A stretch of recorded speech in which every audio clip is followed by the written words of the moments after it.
So I want to tell you a story.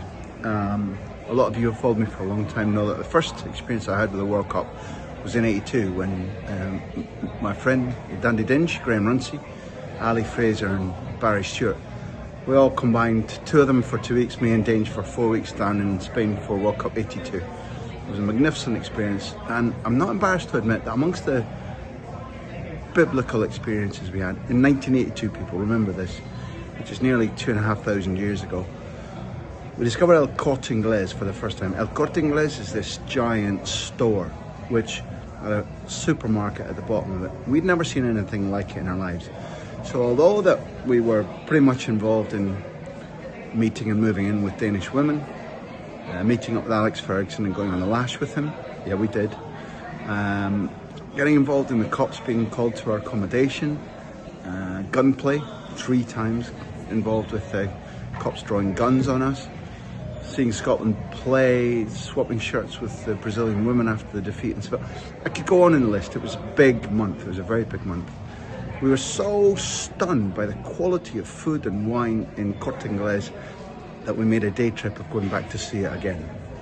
Yes, that is embarrassing, but it is also true. The smell of the jamon, the sight and sounds of the greenery, the apples, the wine, the olives, it was astonishing. But that's a long time ago. So when here in St. Louis, we went to the supermarket after Guatemala training yesterday, I was astounded to find that I was finished after 15 minutes and my 2 Guatemalan colleagues made a state visit of it. They were in there for about 45 minutes. When they came out, they said, "You don't realize that Guatemala is a third world country." And I didn't, and I thought they were joking. But one thing they explained to me was that they were taking things back for their families, and my female camera operator colleague said that she was thrilled because she was able to take shampoo back for about $25. Whereas she said that for a mum in Guatemala, shampoo, remember this, shampoo cost $40. That's more or less 40 quid. Would you pay that? And that applied to loads and loads of products that they could buy in the US, where I find, compared to European prices, the US is extortionate. And Guatemala is that much worse, double the price. So it was a shock to me, and therefore I merged that information with the fact that in each game we've been to, and I've done now, this is maybe my 4th or 5th Guatemala game, they're everywhere. Uniformly about 5'5" tall, uniformly noisy, uniformly dressed in the national strip, or else a half and half strip with the US. They all have headgear, guate. They all have trumpets, they all have flags. They've all spent a lot of money on this. Some of them have come from the United States. I'll go on to explain that within the videos. And some of them have come from Guatemala itself, which is an expense, a trip that is beyond belief. Now, all of us have been part of our army, of our club, or our nation on the move in football tournaments. But Guatemala, pound for pound, is one of the most extraordinary I've ever seen. It's not a highly populated country, it's an extremely poor country. My colleagues have defined it, they are defined as a third world country. And yet they're here in their tens of thousands, every single game, out singing every other nation they've come up against. And in St. Louis, I'm about to tell the story in colour of some of the things that they look like, they sound like, they do. And then I'm going to hand you over to my sum up at the end of these videos. Ladies and gentlemen, I give you Guatemala, aka Guate. I'm going to have to shout a lot because it's reasonably noisy here. But this is 3 hours before kickoff, Guatemala against USA. And if you want to know where it's being played, there you are. You know, that wonderful old romantic historic name, Energiser Park. And look, they're a little bit dormant right now, but they've been singing and chanting here for about 2 hours. That's right, 5 hours before kickoff. And they've come up and talked to us. We're filming here a time-lapse sequence where you film for Guatemala! 20 minutes. And from 20 minutes you get 2 minutes of time-lapse. So while we've been here, fans have been coming up to us and saying, you know, I'm from Delaware, or I'm wearing a half and half jersey because I was born in the US, but my blood is Guatemateca, and today I'm sporting Guate. And then some guys have come and said, no, we've come all the way from Guatemala. So the guy from Delaware has driven 14 hours. The guys who've come, father and son, who've come from Guatemala itself are,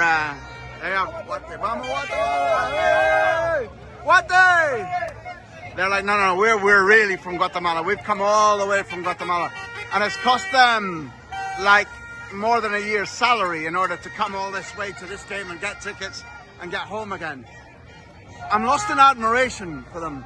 And in the rest of the video, I'm going to explain a little bit of the background and a little bit what's going on in their country and a little bit how their coach, Luis Tenas, has been talking to me and what he's been saying.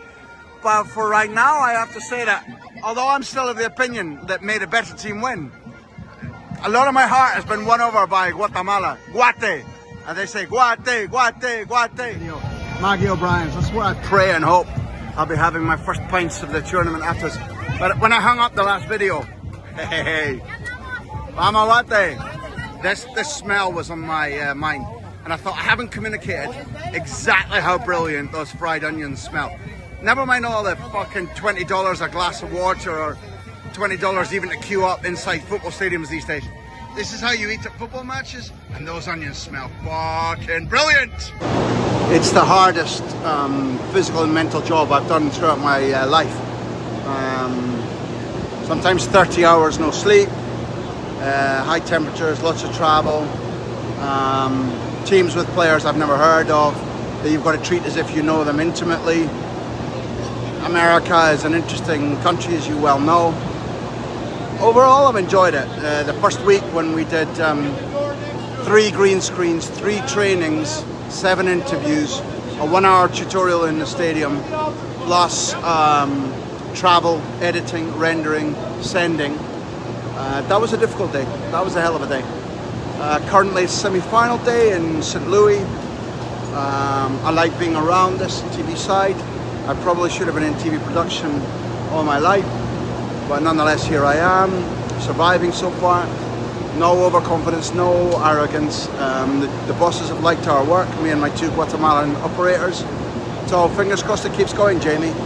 And then come what may, I hope, Monday I fly back to Barcelona. Again, this is just by the by. They're not really the focus, the heroes of my story today. Interesting, obviously, probably more interesting as a unit to most of you. There's Poch, about to get off the bus.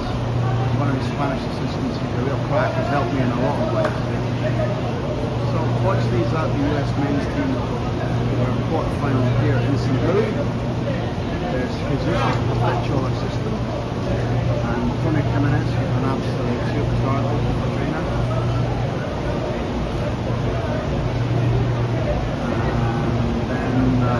We've got fitness staff, we've got scouting staff, hitmen everywhere. They tend to go first, after which I think it's going to be Matt Freese, Luca de la Torre, followed on by Seth Berhalter.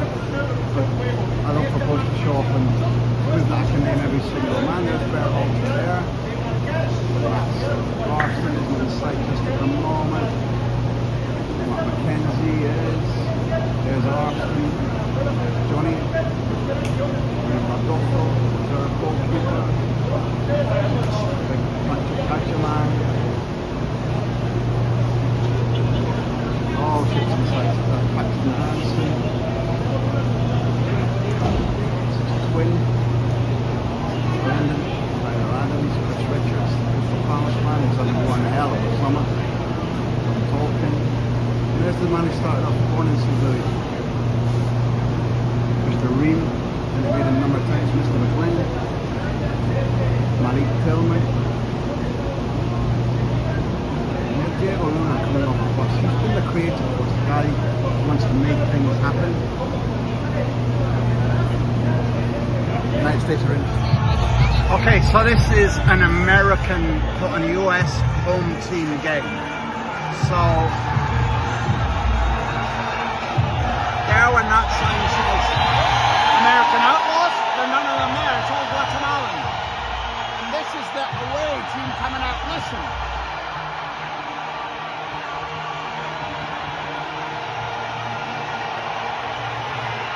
There's Guatemalans everywhere. Reminds me of Wembley in 1977.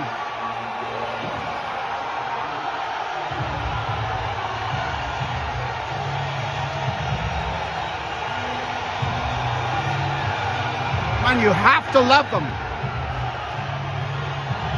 Sí se puede, sí se puede.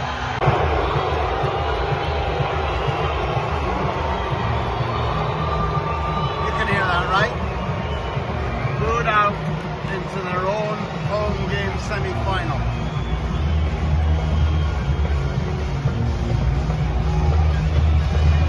That has to bug you. That has to get under your skin. I know it would make me more determined, but it's a cultural phenomenon. Here they go, the team's coming out. Guatemala have never beaten the USA on US soil.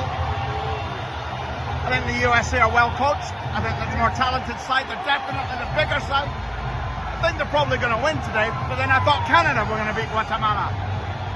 What you've seen before you in the last few minutes is the story of my respect and admiration for Guatemala. Probably not going to the final, but hell, who knows? Stay tuned.